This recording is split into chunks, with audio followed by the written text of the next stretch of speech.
Hi everyone, welcome back. Explain study. We will learn English, spoken English, day number 2. Friends, आज के video में हम लोग English speaking का डे नंबर 2 लेकर के आए हैं, जिसमें हम लोग सीखेंगे ही यानी पुरुषवाची और मी यानी मुझको।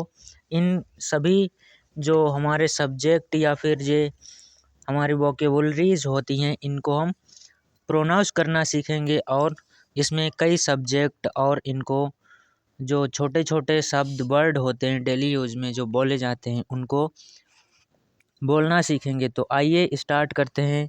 सबसे पहले हम यहाँ पर देखेंगे, हम अगर बोलते हैं किसी लड़के के लिए कि वह कहें, अगर हम लड़के के लिए कि वह एक लड़का है या फिर वह एक कोई लड़की है या फिर कुछ भी कहें हम, वह अगर हम कहें तो उसे इंग्लिश में हम कहते हैं ही, जो कि यहाँ पर लिखा हुआ है। ही का मतलब होता है वह, और ही ये सिर्फ पुरुषवाची है, जो कि मेल के लिए यानी लड़के के लिए या फिर आदमी के लिए यूज करते हैं। ही का मतलब वह होता है।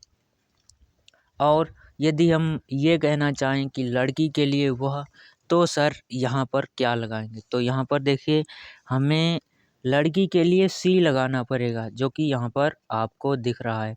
इसको स्त्रीवाची कहते हैं। ये अगर हम कहें कि वह लड़की है या फिर वह कोई भी महिला है, तो वह अगर हम कहेंगे तो उसे इंग्लिश में हम कहेंगे सी। जैसे वह एक लड़की है, सी इज़ अ गर्ल, ऐसे। और वह एक लड़का है तो लड़के के लिए ही का इस्तेमाल करते हैं। ये इतना क्लियर हुआ। अब उसके बाद अगर हमें कहना हो कि मुझे, तो हम क्या वर्ड करेंगे यूज़? मी का मतलब होता है मुझे। अगर हमें कहना हो मुझे या फिर मुझको, तो हम मी का इस्तेमाल करते हैं, जैसे यहाँ पर देख सकते हैं। ऐसे ही हम कई वर्ड बोल सकते हैं। जैसे हैन होता है, हैन। हैन का मतलब होता है मुर्गी। एग, एग, एग का मतलब अंडा। हमें सही पता होना चाहिए, इसलिए ये हमें प्रैक्टिस करना ज़रूरी है। तो देखिए, सी का मतलब वह होता है, एग का मतलब अंडा। गर्ल, गर्ल हम लड़की को कहते हैं। सी इज़ अ गर्ल, वह एक लड़की है, ठीक है। ऐसे ही मी का मतलब मुझे, मुझको। और फिर पेन का मतलब कलम, पेन, कलम। गेट, गेट, लाओ या फिर लाना। अगर हम कहें कि मुझे ये चीज़ लाओ या फिर मुझे पेन लाओ, कुछ भी कहें, मुझे लाने के लिए अगर कहते हैं तो हम कहेंगे गेट। गेट भी बोल सकते हैं या फिर ब्रिंग भी बोल सकते हैं। ब्रिंग का भी मतलब लाना होता है। और दी, ये दी आपको दिख रहा है, इसे द भी पढ़ते हैं और दी, दोनों इसको प्रोनाउंस करते हैं।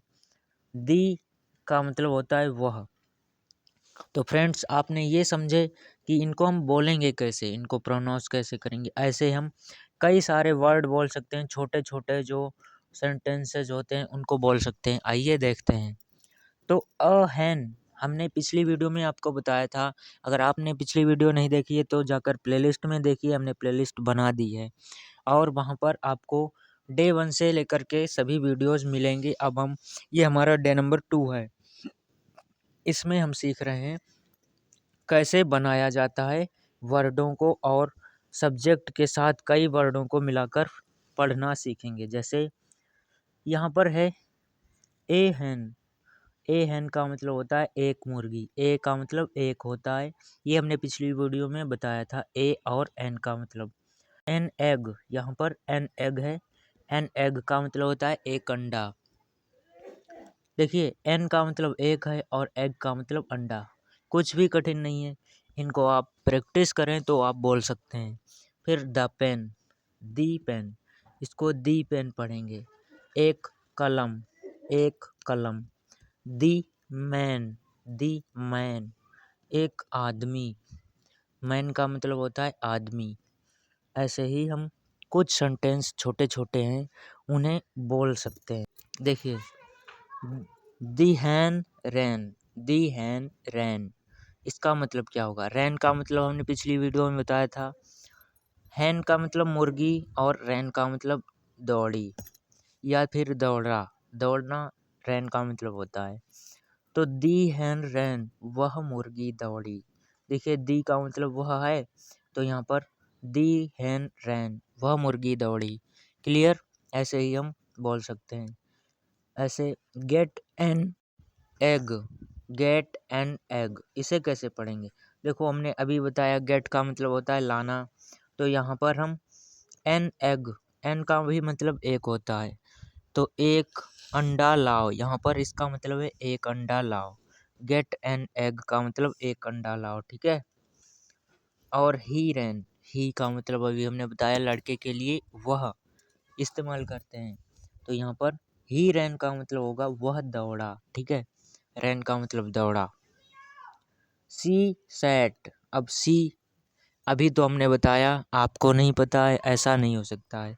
सी का मतलब वह होता है लड़की के लिए, बताया।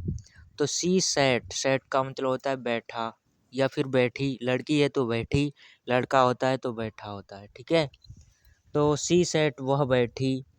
गर्ल गोट अ पेन, अब देखो ये गेट जो है इस, तो यहाँ पर इसका ही फॉर्म है, गेट का ही ये फॉर्म है गोट का, गोट यहाँ पर जो लिखा हुआ है। गर्ल गोट अ पेन, लड़की एक पेन लाई, ये हो सकता है।